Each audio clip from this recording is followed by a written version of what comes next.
अपना मोबाइल का डाटा कैसे सेव कर सकती हैं, उनका चोरी ना हो? Please over to you. देखिए, सबसे पहले तो ये कि जब आपको कोई भी लिंक आता है या ईमेल आती है, उसके अंदर कोई लिंक होता है या इवन पिक्चर आती है फ्रॉम एनी अननोन सेंडर, उसको ओपन ना करें। अननोन सेंडर से आती है, देखिए काफ़ी दफ़ा फॉरवर्ड भी हो रही होती है, नोन सेंडर से फॉरवर्ड हो रही होती है, मगर उस पिक्चर के अंदर कोई एम्बेडेड लिंक्स होते हैं जो कि आपके फ़ोन में कोई ना कोई स्पाईवेयर इंस्टॉल कर सकते हैं या की लॉगर इंस्टॉल कर सकते हैं या स्क्रीन रिकॉर्डर इंस्टॉल कर सकते हैं। तो इस वजह से जो है वो ये बहुत ज़रूरी है कि आप किसी अननोन लिंक पे या जो वेबसाइट वेल नोन नहीं है, या बहुत दफ़ा तो ऐसे होता है कि वो मैस्कुरेट कर रहा होता है, प्रिटेंड कर रहा होता है लिंक कि वो किसी वेल नोन वेबसाइट का लिंक है, उसमें एक दो स्पेलिंग मिस्टेक्स होंगी छोटी सी जिसकी वजह से वो एक डिफरेंट लिंक होगा, मगर वो मैस्कुरेट कर रहा होगा कि वो किसी वेल नोन वेबसाइट का लिंक है, जैसे यूट्यूब का लिंक है या फेसबुक का लिंक है, मगर असल में वो किसी मिलिशियस लिंक होगा कोई। तो आम देखने वाले बंदे को समझ आ जाती है this link is not appropriate and right link? नहीं, यही तो मैं कह रही हूँ कि आम देखने वाले बंदे को इतनी जल्दी समझ नहीं आती, जिसकी वजह से आप ऐसे फजूल में लिंक्स पे मत क्लिक करें। ओके, ठीक है। और अगर आपने करना भी है, किसी आपके फ्रेंड ने भेजा है तो उस पर देखिए कि थंबनेल आ जाता है लिंक पे ना, अगर जैसे किसी वेल नोन वेबसाइट हो थंबनेल आ जाता है, वो देख लें। तो इस तरह की छोटी मोटी चीज़ें होती हैं जिससे आप देख सकते हैं ऑथेंटिकेशन। और स्पेशली अगर आपको ईमेल आती है, जब ईमेल आती है तो ईमेल क्या होता है कि वो आपको ऊपर लगता है, ऊपर लिखा होगा standard chartered bank for example, मगर अगर आप उस पर क्लिक करेंगे तो फिर आपको पता चलेगा कि जो ईमेल एड्रेस है वो कोई अजीब सा ईमेल एड्रेस है। सामने नाम तो बड़ा कोई लिखा होगा कि कोई बड़ा कोई इदारे का नाम या किसी फ्रेंड का नाम, मगर जब उस पर आप क्लिक करेंगे तो आपको पता चलेगा कि ईमेल उसके पीछे कोई अजीब सा ईमेल है।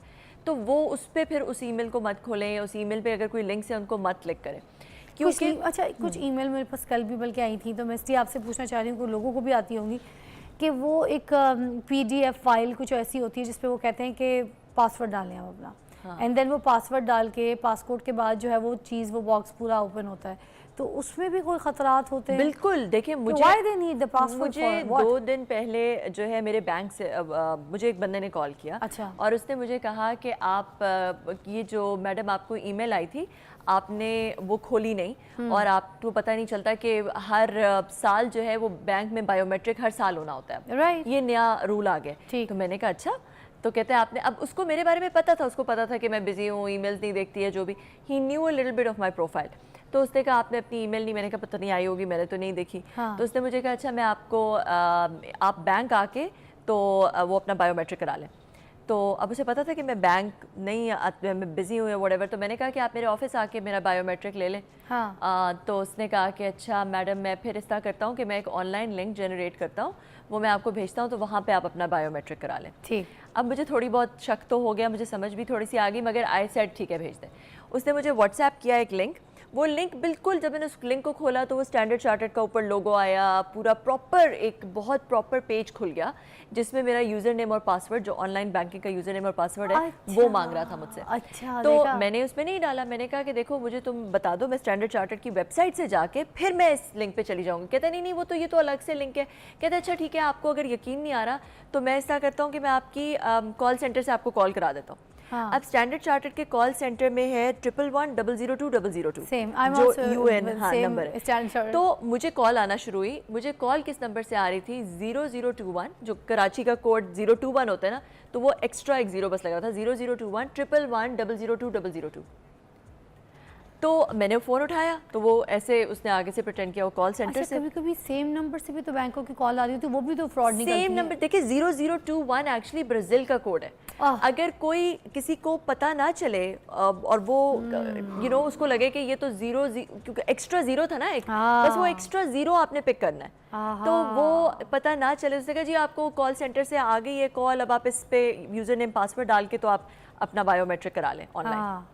तो आई वॉज लाइक, मैं ये अपने दिल में सोच रही थी कि यार मुझे तो पता है इसका, मगर anybody else can fall for it. या कोई बड़ी एज का बंदा होगा, कोई इसको इतना पता नहीं होगा, एक जीरो को वो पिक नहीं कर सकेगा, वो समझेगा कि भाई ये तो कॉल जो है वो बैंक से आ रही है। बिजी वी सी कि मे बी कोई एक आध नंबर हिडन भी ऑन स्क्रीन होता है। एग्जैक्टली। और फिर आपको लगेगा कि जी ये जो लिंक है वो तो बिल्कुल पूरा स्टैंडर्ड चार्टर्ड का लोगो शोगो सब प्रॉपर इलेबोरेट, तो वो आप क्लिक कर लेंगे। तो इस तरह ये लोग ना, ये इसको सोशल इंजीनियरिंग कहते हैं। अच्छा, सोशल इंजीनियरिंग के थ्रू लोगों को बेवकूफ़ बना के, और बहुत एलैबोरेट स्कीम्स होती हैं, दे नो अबाउट यू, वहाँ पे रिसर्च की हुई होती है उन्होंने, उनको आपके बारे में पता होता है। ये एक वाक़या हुआ। दूसरा क्या हुआ?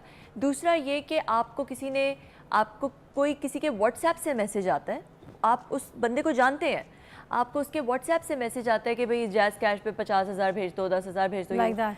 और मुझे इस तरह मैसेज आया किसी अमेरिका में हमारे एक बहुत बड़ी एनजीओ को के एक बानी है, उनका मैसेज आया कि फ़लाँ को कमल, I was trying to send some money, मैं कुछ पैसे भेजने की कोशिश कर रहा हूँ, मगर मेरे कुछ सेंड नहीं हो रहा, तो प्लीज़ तुम ये ज़रा इस बंदे को अर्जेंट चाहिए, इसको 50,000 भेज दो, तो मैं तुम्हें कल वापस कर दूँगा। मैं भेजने लगी फ़ौरन। फिर एकदम से मुझे ख्याल आया कि नहीं, मैं अपनी खाला से बात की थी, अमेरिका में होती है, तो उन्होंने उनको फ़ोन किया, उन साहब को फ़ोन किया, तो वो कहते हैं नहीं उससे कहना मत भेजे, मेरा व्हाट्सएप हैक हुआ है। आए हाय, देखो व्हाट्सएप जो है वो हैक बहुत आसानी से हो सकता है। वो कैसे हो सकता है कि आप किसी को क्योंकि व्हाट्सएप में क्यूआर कोड होता है, कहीं और लॉगिन हो सकता है जी, जो स्कैन कर लेते हैं। अच्छा, जो इसको मैं चाहती हूँ ज़रा डिटेल में बात करें, क्योंकि मुझ समेत मुझे लगता है बहुत से ऐसे लोग हैं जिनको ये क्यूआर कोड जो है, जो स्कैन करके आपका पूरा का पूरा मोबाइल, ये जो आप देख रहे हैं ना, ये उठा के जो आप आईफोन घूम रहे होते हैं, 15 आ जाए 16 आ जाए, फ़ौरन आपने ख़रीदना है, ये जो क्यूआर कोड्स है ना, ऐसा मरवाते हैं। फ़ोन आपका थोड़ी रहता है, ये उसकी मलकियत बन जाता है, सब कुछ उसके हाथ में होता है। ब्रेक के बाद मोबाइल था, उसकी सारी जो कॉल्स वगैरह थी वो फॉरवर्डिंग पे लगी हुई थी और वो सब कुछ हो रहा था। अभी इन्होंने यहाँ पे डिसेबल किया, तो ये बहुत सी ऐसी चीज़ें जो हमें पता ही कोई नहीं है।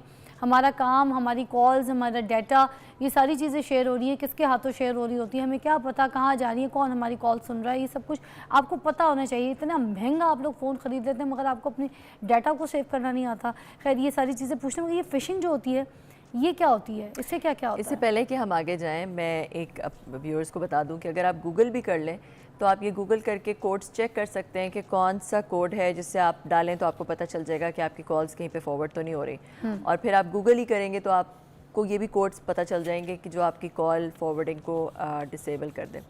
तो ये मैंने कहा बता दूं लोगों को, ये कोड बता भी दे साथ साथ जो मेरा भी था, गूगल करके लोगों को पता चल बहुत सारे ऐसे कोड्स हैं ना, क्योंकि अगर आप लिखें कि you know how to check the code to check that your call is being forwarded, आपको पता चल जाएगा। वही मैंने कोड्स अभी आपका यूज़ करके चेक करके और आपके डिसेबल किया। Thank you so much. अब मुझे बताइए कि ये फिशिंग वाली बात भी, ये कैसे काम करती है, ये क्या होती है? फिशिंग ये होती है कि आपने मैस्क्यूरेट किया किसी लिंक को, आपने लाइक फॉर एग्जांपल जो मैं आपको पहले कह रही थी ना, कि आपने किसी लिंक की स्पूफिंग कर ली, ठीक है, मतलब आपने प्रिटेंड किया कि वो कोई ऐसी वेबसाइट है जो मैंने आपको स्टैंडर्ड चार्टर्ड वाला बताया था कि उसने मुझे एक भेज दिया, वो एक फिशिंग अटैक है। अगर मैं उसमें अपना यूज़र नेम और पासवर्ड डाल देती तो वो एक्चुअल में ओरिजिनल वेबसाइट का लिंक नहीं था, वो कहीं और कोई मिलिशियस लिंक था, मगर उसने इस फिशिंग अटैक के थ्रू मेरा यूज़र नेम और पासवर्ड जो है वो एक्वायर कर लिया।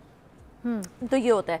इसके साथ एक आइडेंटिटी स्पूफिंग भी होती है कि किसी ने प्रिटेंड किया, ये जो मैंने आपको दूसरा व्हाट्सएप वाला बताया था वो आइडेंटिटी स्पूफिंग टाइप का अटैक था। अच्छा, ठीक है, वो ये फिशिंग जो है ये लिंक्स की होती है। वो जो है वो आपने किसी मैस्कुरेट किया कि आप कोई और हैं जबकि आप कोई और हैं, आपने किसी का व्हाट्सएप हैक कर लिया। ठीक है, तो वो जब हम व्हाट्सएप की बात जो आप कह रही थी कि क्यूआर कोड के थ्रू आप कहीं पे व्हाट्सएप, अगर आपके क्यूआर के थ्रू किसी ने स्कैन कर लिया तो वो किसी और जगह पे आपका व्हाट्सएप खुल सकता है और पूरा व्हाट्सएप क्लोन हो सकता है। अच्छा, कोई बीवी अपने मियाँ का भी एक वो खोल सकती है, क्यूआर स्कैन कर सकती है, और कोई मियाँ को पता चलेगा ये बात? देखिए, वो कोई नोटिफिकेशन नहीं आती कि आपका व्हाट्सएप कहीं और खुला हुआ है, मगर आप अपने सेटिंग्स पे जाके देख सकते हैं कि आपका कहीं और खुला हुआ है नहीं, जो मैंने आपको अभी दिखाया भी था। अगर मेरी तरह मियाँ नाड़ी है और उसको नहीं पता चला तो बेगम आप तो सारी चैट पढ़ रही होंगी, सब देख रही होंगी। बिल्कुल, हाँ, एक जगह ये सही काम के लिए इस्तेमाल हो रहा था, एक जगह फिर हजामत के लिए भी इस्तेमाल हो रहा है।